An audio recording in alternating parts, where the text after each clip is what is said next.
Across the U.S., soaring use of opioids has forced tens of thousands of children from their homes, creating a generation of kids abandoned by addicted parents. What's your favorite fish to catch? Tiffany Eggers of McCordsville, Indiana, started fostering Eli as an infant. He was drug positive. When I got him at 4 months, he reeked of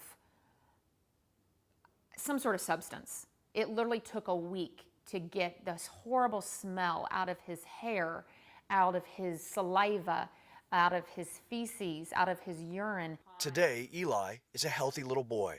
The Eggers family adopted him, but will never forget the difficult process. He's very colicky, he just kind of screamed, and now I look back on, I think, he was just traumatized.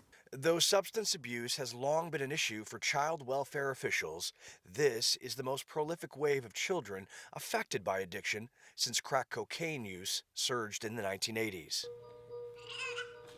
He was born on methadone. They sent him home, and then he went in a severe withdrawal.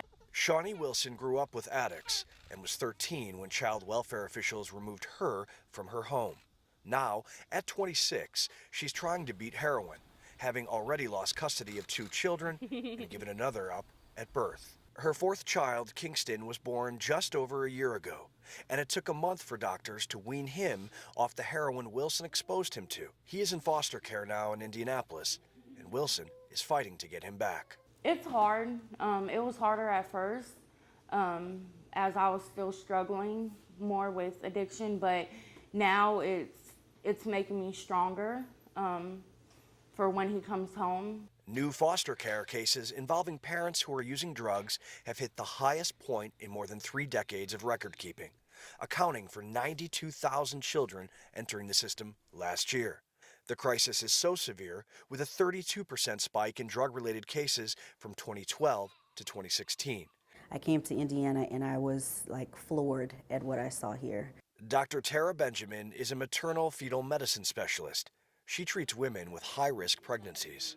When I walked into the labor and delivery unit, there's always a whiteboard, but they had a list of patients with the title "Do Not Prescribe," and it meant if these women call, they're probably seeking, so don't prescribe for them. I had never heard of that in life. To me, that was an indicator of how bad this epidemic was here. In the state of Indiana, drug-related foster cases shot up more than 6-fold between 2000 and 2015. I read the report and I just burst out crying.